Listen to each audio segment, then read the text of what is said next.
Hi, we're back on LEAP TV, the 2018 LEAP Conference and Awards. And I'm here right now with Henk Ovink. He's our keynote speaker today. Henk, welcome to Canada. He's Thank here you, from the Trina. Netherlands.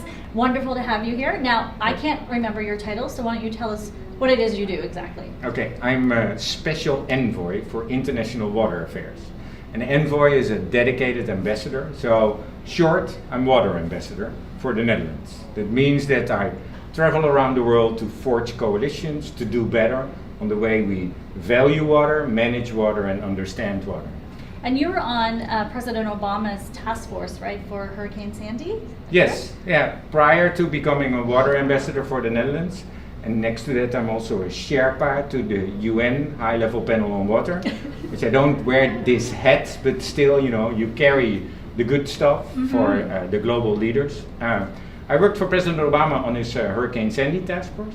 When Sandy hit the region of New York and got devastated, really devastated that region, President Obama set up a task force, and I served on the task force to work on adaptation and innovation to help leapfrog the region into a future. Wow, that's great. It's a big responsibility indeed. Now, today you're going to give a keynote, and our theme is adaptation, embracing change. And we've been talking about sustainability for the next 100 years. Do you want to give a quick thought on that, or something that you're going to speak to in a short while? Well, what we see now is that the kids that walk around the streets these days will see the year 2100. And we agreed in Paris that that is the year the world will not be warmer than 2 degrees or better 1.5. But we're heading the wrong direction. We're heading towards 4 degrees or more. And we all know that this is a scary world. A world where there's a lack of water or too much water in a lot of places, where extremes are becoming so extreme. There's wars, there's poverty, there's conflict, there's extreme events. And we want to prevent that, of course. If you walk around the streets and you see the kids play in the park, you don't want that future. I have a 5-year-old, so I don't want that future. Yeah, and that 5-year-old will see the year 2100. If he or she is healthy enough, that will happen. So that's a scare. And I don't like the doom and gloom side of it. Right. But when I walk around and talk to global leaders, but also children, students, innovators, people from the business community, investors, policymakers and politicians, the urgency is not yet there. And it feels like that we have time, but we have not. And this is why adaptation is so important. Climate change, if we want to survive the next 100 years and more as humankind, we have to mitigate. We have to make sure that we reduce our emissions and change the way we live. But if we want to get there, if we want to actually get to that year, we have to adapt. Because the climate is already changing and is impacting everything. Our infrastructure, physical, but also our social systems, our communities. That's right. And if we don't manage that right now, communities will be wrecked. But if we do, there's a huge reward. So the doom and gloom has a colorful side. And I think that is the same sustainability side. The Sustainability Development Goals that we agreed upon showcase that social, cultural, environmental, and economic challenges are opportunities if we bring them together comprehensively, look at that long-term future, and build innovative projects today. So, everywhere I go as a water ambassador, I work on climate and climate adaptation projects, small scale in communities in Peru or Chile or Argentina and Mexico, bigger scale in Bangladesh, South Africa or the Middle East. It doesn't matter where I go. We can do this. Yeah, absolutely. And Hoop, who puts off this conference, of course, and why we're here today, they are environmental stewards in everything they do with their wonderful sustainability program.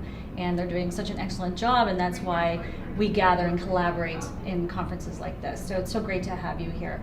Now, I know you also just released a new book. Do you want to give us a snapshot of that? Yeah. I have read half of it already. Very good. The book is called Too Big. I wish I brought it, it's but down I the didn't. hall. It's down the hall. It's too big, and it talks about my work for President Obama's Hurricane Sandy task force, and it has 3 storylines. One is Tintin in the United States. Like me, the little boy, with my wife and cat, we moved to the United States. work on President Obama's task force and all the adventures in the federal government, in the region of New York, Governor Christie, Governor Cuomo, Mayor Bloomberg, and then de Blasio, with all the communities, everything, my personal story. Second is that the work I did there was innovative. I started a project, we dubbed it Rebuild by Design, rebuilding the region by innovation, by design, but also by collaboration, inviting everyone, every community leader, every person, every institution and institute, public, private, and NGO, became part of a movement of rethinking the region's opportunities and start to build them. And that Rebuild by Design process was about all these voices. So the second half of the book is that we interviewed a dozen or more people from all these backgrounds, Governor Christie's office, Mayor de Blasio's office, but community leaders, designers, engineers, experts, and scientists that talk to the challenge, but also talk to the opportunity Rebuild by Design brought. And then the third line is what I call the yellow pages. There are yellow pages in the book, and that give my message, and that talk to why we choose the title Too Big. It's not too big in the sense that we should not, but it's so big that there's no way we can escape. It's too big to not embrace. It's also too big to avoid complexity. We have to embrace that complexity. Should not Twitter about it, but understand it. We have to really deep dive into the complexity climate change brings us. And then it's too big to go alone. We have to do it with everyone. And it's too big to do it in silos. We have to bring everyone in. And we can all do it right. So that is the title. This is the book. You can buy it on Amazon or any other bookstore. Happy to bring it to you somewhere in the world to talk about it. Talk about the lessons I learned while working in the US, lessons I now bring to other places in the world, to see how we can help every community in all those vulnerable places, in every continent of the world, leapfrog into a better future. Amazing. Well said. Obviously, this is something that's very passionate for you. You've got to run and give your remarks. Yes. So thank you for being here. It's just wonderful to have you. And remember, follow us on Facebook, LinkedIn, and Twitter. Thanks. Thank you, Trina.